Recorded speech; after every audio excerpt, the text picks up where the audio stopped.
আমি স্বাগত জানাই আপনাদের সবাইকে আমার কথা শুনবার জন্যে। বাংলাদেশে গণপিটুনি, গণধোলাই এই শব্দগুলো খুব অপরিচিত নয়। আমরা অতীতে বহুবার দেখেছি, আমরা সমালোচনা করেছি। অনেক ক্ষেত্রে সে অপরাধী হোক কিংবা নিরপরাধী, তাকে কেউ মারছে, অন্যরা তাকিয়ে তাকে দেখছে। এখানে আইন কানুনের কোনো বালাই নেই। মোবাইল আছে হাতে, একটা ছবি তুলছে, কিন্তু একজন মানুষকে যে মেরে ফেলা হচ্ছে তার কোনো প্রতিকার নেই। হয়তো কেউ কেউ বলতে পারে যে যাকে মারা হচ্ছে সেও অতীতে এই একই কাজ করেছে। একটা অপরাধকে আপনি আরেকটা অপরাধ দিয়ে কোনোদিন জাস্টিফাই করতে পারবেন না। একটা অপরাধকে আরেকটা অপরাধ দিয়ে আপনি একটা সমাজকে অপরাধ মুক্ত করতে পারবেন না। এই যে আমরা দেখছি এখন কতগুলো ঘটনা ঘটেছে, খুবই মর্মান্তিক ঘটনা। ইসাক আলী খান পান্না বাংলাদেশ ছাত্রলীগের নেতা ছিলেন, পরে আওয়ামী লীগের নেতা। কয়েকদিন আগেও আমার অনুষ্ঠানে এসেছেন তৃতীয় মাত্রায়। মোটামুটি ভাবে সজ্জন, তেমন কোনো বড় অভিযোগ তার বিরুদ্ধে ছিল না, কিন্তু আওয়ামী লীগ করেন বলেই তাকে দেশ থেকে পালাতে হবে, এই ভয় আওয়ামী লীগের সকল পর্যায়ের নেতাকর্মীর মধ্যে। বাচ্চারা পালাতে গেলেন, পালাতে গিয়ে ওই যে বিএসএফ তার দিকে বন্দুকের নল তাক করলো, আর উপর থেকে হার্ট অ্যাটাক করে তিনি পাহাড়ের উপর থেকে পড়ে মারা গেলেন। মর্মান্তিক না? মানে আমার খুবই কষ্ট হয়েছে, এবং আমি তার জীবনের গল্প জানি। কয়েকদিন আগেও আলাপ করছিলাম। তার একটা ছেলে আছে, ছেলেটা বাইরে পড়তে যাবে, এরকম একটা অবস্থা। একটাই ছেলে, তার আগে তার স্ত্রী মারা গেছে, বেচারা মানে একাই ছিলেন ছেলেকে নিয়ে, এবং এর বাইরে তার চিন্তার কোনো কিছু ছিল না, রাজনীতিটা ছিল। আওয়ামী লীগ করাটা যে কত অপরাধের সবার জন্য ছিল, যে তারা মনে করেছেন এই দেশে আর তাদের পক্ষে থাকা সম্ভব নয়। দেশটা শুধুমাত্র তারা তাদের নিজেদের বানিয়ে ফেলেছিলেন, যেই কারণে একজন সজ্জন ভদ্র রাজনৈতিক নেতাকে এইভাবে প্রাণ দিতে হলো। এবং ওই যে বিএসএফের, তার সঙ্গে আমরা আমাদের ফেলানিকে যখন তারা কাঁটাতারের উপরে ঝুলিয়ে রাখে মেরে, আমাদের যে কোনো মানুষকে যখন সীমান্তে গুলি করে মারে, আওয়ামী লীগ ক্ষমতায় থেকে তার প্রতিবাদ করেনি, করতে চায়নি, এবং অনেক তুচ্ছ তাচ্ছিল্য করেছে যেসব মানুষ, সাধারণ মানুষ মারা গেছে। এবং বিএসএফ যে গুলি করতে অভ্যস্ত হয়ে গেছে, এটাও তার একটা নজির। এবং আজকে তার ভুক্তভোগী ইসাক আলী খান পান্নার মতো রাজনৈতিক নেতা। আসুন বিচারপতি শামসুদ্দিন চৌধুরী মানিকের কথা বলি। আমি এই ভদ্রলোককে চিনি অনেকদিন ধরে। যখন তিনি বিএনপি আমলে তাকে অপসারণ করা হয়, বা তাদের নিয়োগটাকে আসলে বিচারপতি হিসেবে তাদেরকে কন্টিনিউ করতে দেওয়া হয়নি, পরে আওয়ামী লীগ ক্ষমতায় আসলে তারা আদালতের মাধ্যমে আবার পুনর্বাসিত হন। তার ওই যে যখন তিনি ছিলেন ওই যে ট্রানজিশনাল ফেজে, তার সঙ্গে আমার পরিচয়। এরপরে তিনি আমার অনুষ্ঠানে অনেকবার এসেছেন। জ্ঞানীগুণী মানুষ, মুক্তিযুদ্ধে অবস্থান আছেন, কিন্তু মানুষটা না দিনে দিনে দিনে দিনে বিকৃত মানসিকতার হয়েছেন। আওয়ামী লীগের মতো প্রতাপশালী দলের, শেখ হাসিনার মতো তোরদণ্ড একজন মানুষ, প্রতাপশালী মানুষ, অ্যারোগেন্সের চূড়ান্ত সীমায় যিনি পৌঁছে গিয়েছিলেন, তার চারপাশে যারা ছিলেন তাদের মতোই তিনি একজন ছিলেন। হ্যাঁ, বিচারপতি মানিক রাস্তাঘাটে কত মানুষকে অসম্মান করেছেন, কত মানুষকে বিচারক হিসেবে দাঁড় করিয়ে শাস্তি দিয়েছেন, আদালত কক্ষে কতজনকে দাঁড় করিয়ে রেখেছেন। তার কথা আর বন্দুকের নলের গুলির মধ্যে কোনো পার্থক্য ছিল না। মানুষকে অসম্মান করতে তিনি ছাড়েননি।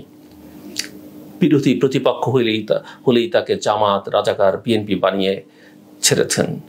জিয়াকে নিয়ে বা স্বাধীনতা বিরোধীদের নিয়ে তার কথার কোনো সীমা পরিসীমা ছিল না। একজন বিচারক হিসেবে তিনি বোঝার চেষ্টা করেন যে সমাজে তার একটা অবস্থান আছে। অ্যাপিলেট ডিভিশন পর্যন্ত গিয়েছিলেন, প্রধান বিচারপতি হতে পারতেন, কিন্তু কোনোদিন চিন্তা করেননি যে সীমাটা আসলে কতদূর তার জন্য নির্ধারিত। একজন মানুষ হিসেবে আমি তার সঙ্গে তার এই অবস্থা দেখে দেখে তার সঙ্গে নিজের দূরত্ব তৈরি করেছি, এবং পরে জানতে শুরু করলাম যে তিনি আমার বিরুদ্ধে বলছেন নানা জায়গায়। মানে আমাকেও এক ধরনের ক্রিমিনাল হিসেবে তিনি চিহ্নিত করবার চেষ্টা করেন, তাতে আমার কিছু যায় আসে না। আমি তার সঙ্গে আমার ভালো সম্পর্কটাই সবসময় স্মরণ রাখতে চেয়েছি। এখন দেখেন, এই মানুষটাকে পালিয়ে যাওয়ার সময় আটক করা হলো। তার কথায় তিনি 15,000 টাকা দিয়ে কন্ট্যাক্ট করেছিলেন কাউকে পালিয়ে যাওয়ার ব্যবস্থা করবার জন্য। কিছু ক্যাশ টাকা নিয়েছিলেন, 60-70 লক্ষ টাকা তার সঙ্গেই ছিল, যেগুলো নিয়ে গেছে তিনি বলছেন তার অভিযোগ। প্রথম কথা, এত টাকা ক্যাশ টাকা কোত্থেকে হয়, এবং বিদেশ যাওয়ার সময় বা দেশ থেকে পালিয়ে যাওয়ার সময় এত টাকা ক্যারি করতে হবে, বিচারপতির এই জ্ঞান তো থাকা দরকার ছিল। বিচারপতি মানিক বহু মানুষকে এই দেশে অসম্মান করেছেন, কিন্তু তার মানে এই নয় তার সঙ্গে যেটা করা হলো সেটা সমর্থনযোগ্য নয়। আমি কোনো অবস্থাতেই মনে করি না। আমার খারাপ লেগেছে, আমি বোধ করি অনেক বিবেকবান মানুষের খারাপ লেগেছে তাকে যখন কলাপাতার শুয়ে থাকতে দেখা গেছে, হাত পা রশি দিয়ে বাঁধা, গলায় কিছু একটা, চেহারা অন্যরকম হয়ে গেছে, এমনকি হসপিটাল পর্যন্ত তাকে যেতে হয়েছে। আর মানুষ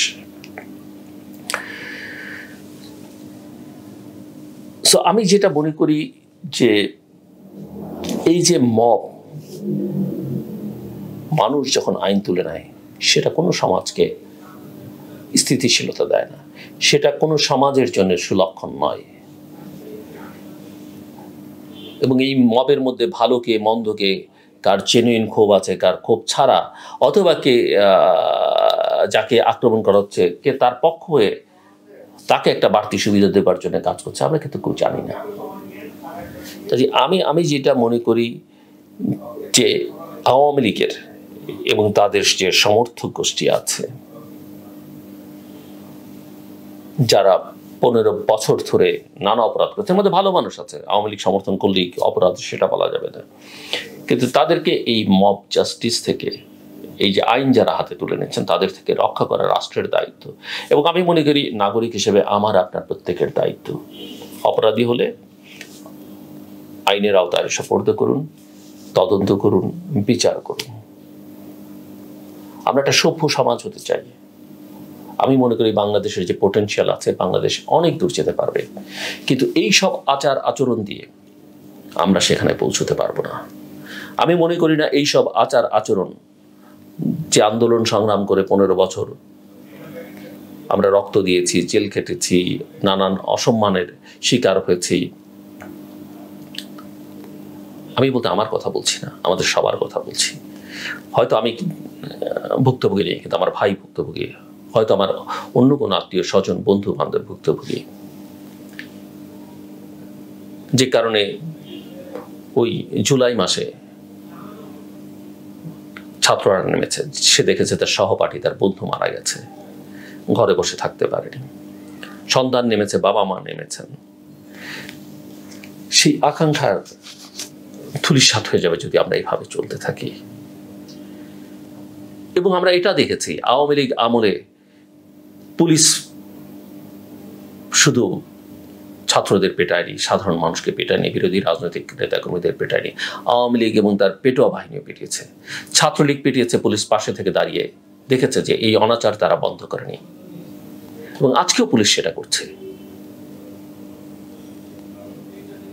আজকেও পুলিশ সেটা করছে, এটা হতে দেয়া যাবে না। এর মানে এই না যে আমরা কেউ আওয়ামী লীগকে সমর্থন করছি, আওয়ামী লীগের অপকর্মকে সমর্থন করছি।